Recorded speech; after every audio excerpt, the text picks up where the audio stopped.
running through some things this past week. I guess we were talking about that bigger picture, the vision to our team, and ran across this quote from an old chancellor of Germany, Konrad Adenauer, that says, "We all live under the same sky, but we all don't see the same horizon." And I love that because it's so true. You know, I said it this week. I'm like, Jeff Bezos, Elon Musk, they all live in the same world we did. They do. We all had the same opportunity they had, but they have clearly separated themselves to a degree from your normal, average, everyday person.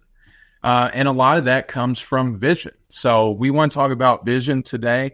And as I broke down vision for myself, I just wanted to put it in my own context. Like, how do you build a vision? Because I think some people may really have trouble with that. And I thought about, like, you as an employee, you're probably just a piece of the puzzle of somebody else's vision, right? Mm-hmm. Like you're this player in their world, in their vision. And with us, Lindsay, I know we're going to kind of tell our story a little bit today and kind of bring you from where we were to where we are. But to me, there's 5 steps to the bigger picture and the vision. And it starts with the dream. Mm. And I know, Lindsay, you and I always had a dream, right? We didn't always have the right plan. But it starts with a dream. If you don't have the dream, then you're really never going to go anywhere. You're just always going to kind of fumble through and take one small step at a time and figure out where life blows you. It's like, are you just letting the wind blow you around, or are you going to be intentional about where you want to go on your journey? So once you have that dream, in my opinion, what helps you set the vision is really the collaboration. Because it's been said a lot, and in most cases, you're not really going to try to go somewhere no one else has ever been before. So, and I know that for us, Lindsay, was really our steps, right? Like, we had this dream and these ideas, and we felt confident and worthy, but we didn't necessarily have the vision, the plan. Because for me, step 3 is that plan, right? You collaborate with folks, you make the plan. So, Linz, that's really where we started. Absolutely. And when you talk about, David, collaboration, I think back to my Aunt Becky, and she actually had a monogram business, and she was actually who inspired me to start my boutique. Actually, David and I started it from the ground up, and it had been in business for 3 years, and that inspiration because of what she was doing, right? And so if I take a few years earlier, when I actually was chaperoning my sister on her high school spring break, we were at the Grand Cayman Islands. It was early in the morning. We were the boat people, right? We were the cruise people that were getting off the ship. And I was chaperoning, so I had a bucket of waters that I was walking down the beach with. And all of a sudden, I see this couple walking towards me, and they grab my arm, and I'm like, who the heck is this? Because they had sunglasses on and a ball cap. And it happened to be Glenn and Val, who are actually now, Glenn is one of our business partners. And I was like, what are you doing here? And what he was doing there is he had earned a trip, an earned trip through insurance. And he said, hey, come on down here. Again, we're at the Grand Cayman. If anyone's been there, it's absolutely breathtaking and beautiful, the water.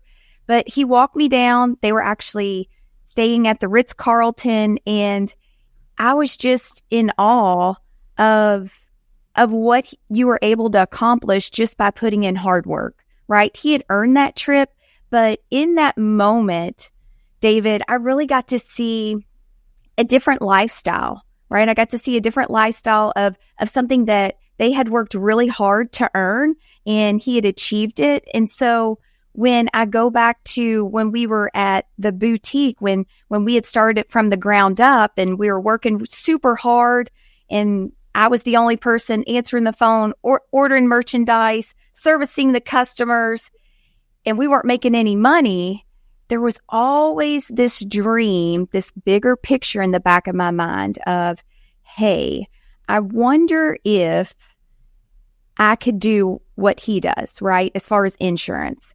I didn't really understand what he did at that time, but it was always a dream of a bigger vision of what I had at that moment. Yeah. And I mean, just hearing you out, first off, Glenn is her uncle. So him running up and grabbing her on the back of the arm at the beach, Glenn wasn't a stranger at that point. So it wasn't as awkward, maybe. Scary. Yeah. As our last cruise ship exiting into Haiti a couple months. Right. But yeah, so and that's where life pressurizes you. And that's what we're going to talk a little bit about today. There's two pieces to today's message, right? Number one is setting the vision, right? Like, I've got to set this bigger picture as to what I want. That starts with your dream. Number two is actually executing and living that out. And that is the hard part, especially in entrepreneurship. Like Lindsay said, we're 3 years into this business that we built, like blood, sweat, tears, paint, late nights, putting this shop together, money we probably didn't have. And we're 3 years down the road and we're still in the same boat. Like, money's not coming in.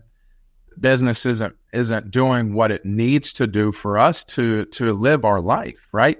And that's the cycle, I think, on a small scale of what entrepreneurship is. So when I talk about building the vision, I have a 5-step process to that, and it's dreaming, collaborating, planning, executing, and then evaluating, right? So at that point, I was living the golf pro dream, had a beautiful office, had a terrible bank account, and Lindsay was living the boutique ownership dream. And kind of the same thing, beautiful office, but terrible. And we had to make that change.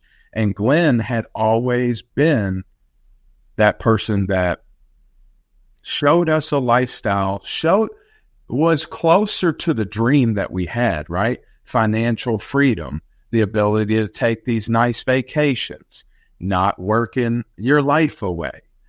Well, and at that moment, we were newly married and we were expecting our first kid, Locke. We were expecting him. And so we weren't bringing in any money. We had another mouth to feed. So we had, it's almost, if anyone is listening to this, where your back is almost against a corner and you've got to make a change, right?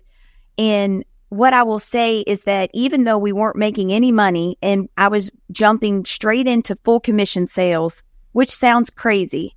It sounds absolutely crazy, but I was excited. I was very excited because I saw the opportunity within the platform, right? And I saw something that David was extremely supportive, and we had the same vision of what we wanted to develop out of this opportunity.